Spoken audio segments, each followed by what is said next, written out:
तो आज बात करते हैं एसएससी सीजीएल की, इंडिया के सबसे कॉम्पिटिटिव एग्जाम्स में से एक। हम इसकी पूरी स्ट्रैटेजी को डिकोड करेंगे और ये सब कुछ टॉपर्स और एक्सपर्ट्स की सलाह पर बेस्ड है। चलिए शुरू करते हैं। तो ये रहा हमारा पूरा रोड मैप। हम समझेंगे कि ये एग्जाम इतनी बड़ी अपॉर्चुनिटी क्यों है, इसका पैटर्न क्या है और फिर गोल कैसे सेट करना है। इसके बाद बात करेंगे उस 3 पिलर वाली स्ट्रैटेजी की, हर सब्जेक्ट को कैसे जीतना है और आखिर में मॉक टेस्ट और रिवीजन को कैसे मास्टर करना है। तो सबसे पहले ये समझते हैं कि आखिर एसएससी सीजीएल इतना खास क्यों है। मतलब ये एग्जाम सरकारी नौकरी की तैयारी करने वालों के लिए एक गेम चेंजर क्यों माना जाता है। सबसे बड़ा मोटिवेशन तो है पैसा। सोचिए, 8वें पे कमीशन के बाद टॉप पोस्ट्स पर सैलरी 1,10,000 रुपए महीने तक जा सकती हैं। ये एक बहुत बड़ा इंसेंटिव है।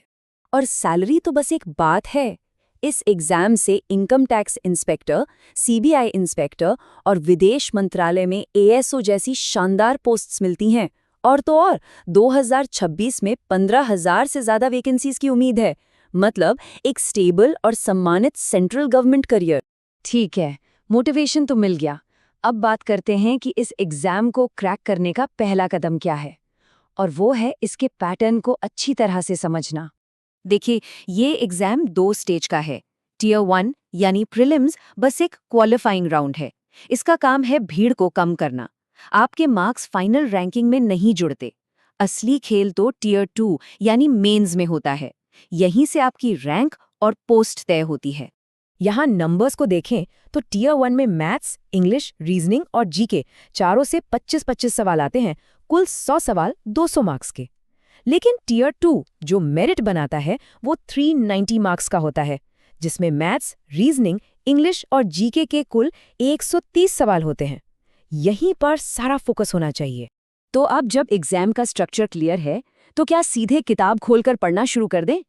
नहीं, अगला कदम जो सबसे जरूरी है वो है अपना लक्ष्य तय करना। जैसा कि कहते हैं, लक्ष्य के बिना आप बस भटकते रहेंगे। ये बात यहाँ बिल्कुल फिट बैठती है। आपको पहले ये तय करना होगा कि इनकम टैक्स इंस्पेक्टर बनना है या सीएसएस में एएसओ। जब लक्ष्य साफ होता है ना, तो सफर में मजा भी आता है और मोटिवेशन भी बना रहता है।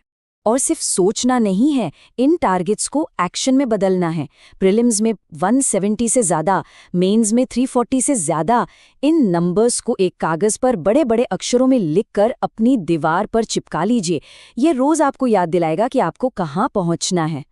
तो सवाल ये उठता है कि ये स्कोर हासिल कैसे होंगे। इसका जवाब एक बहुत ही सिंपल 3 पिलर वाली स्ट्रैटेजी में छिपा है। ये फॉर्मूला बहुत ही सीधा और पावरफुल है। स्टेप 1, सबसे पहले सिलेबस को पूरी तरह से खत्म करना है, कोई शॉर्टकट नहीं। स्टेप 2, पिछले सालों के क्वेश्चन पेपर्स यानी पीवाईक्यूज को बार बार सॉल्व करना है।